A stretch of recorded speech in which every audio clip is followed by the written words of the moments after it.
And the fact of the matter is that we have a situation right now where interest rates are low, so borrowing has never been cheaper for the federal government. Our debt to GDP ratio is low and getting lower. Our economy has been flat for 10 years. So my question is, now that there are thousands upon thousands of skilled Canadians looking for work in construction and in growth, if this isn't the time to invest, what would be? But Mr. Mulcair is not making a choice that's going to allow to invest in his promises. They're puffs of smoke. We need to invest right now. We know right now to invest in the future of this country. Okay, Mr. Mulcair, you can make jokes all you like. This is Canadians having trouble making ends meet, and you're offering a national minimum wage that will not touch 99% of Canadians. Mr. Trudeau, thank you. You're giving false hope. Mr. Trudeau is proposing to dump tens of billions of dollars in new debt on the backs of future generations.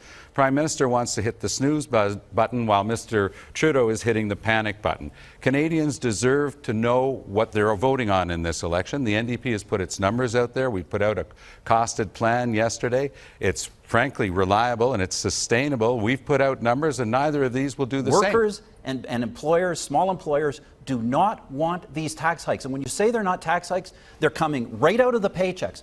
$1,000 for the Liberal Party proposal out of someone making $60,000 a year. That's comes out Harper, of the mortgage, you're inventing comes those out of numbers. planning for education, comes out of putting food on the table. Let's go to Mr. Mulcair for the final word on this. Mr. Mulcair. That was a really long sentence, David.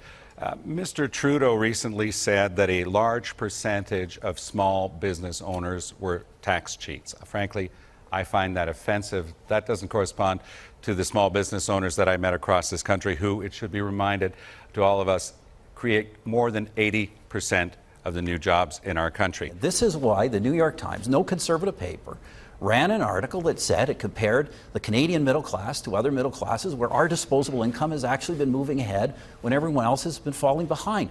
Partly because we're making sure we have more money in people's pockets. And we are the only party not talking about raising any of your taxes going forward or running deficits going forward. And this is, in an unstable global world, the kind of plan that we need, not one that comes up, gives you a small business tax cut, and then comes in and hammers your employer and hammers you as a worker with an enormous payroll tax increase. Let's try and bring it back to the economy. Yeah, well, let me just correct the record on a couple of things. Refugees are about the economy, David. Trudeau said about refugees. First of all, the fact of the matter is, we have not taken away health care from immigrants and refugees. On the contrary, the only time we've removed it is where we have clearly bogus refugee claimants who have been refused and turned down. We do not offer them a better health care plan than the ordinary Canadian can receive. I think that's something that most new and existing and old stock Canadians agree with. You lead a party that has never run the country. Why should the electorate hand the national economy to you? Well, thank you, David. And that is a key question in this campaign, because after 150 years of being told that we have no choice, that when we're tired of the Liberal sponsorship scandal, we have to alternate back to the Conservatives.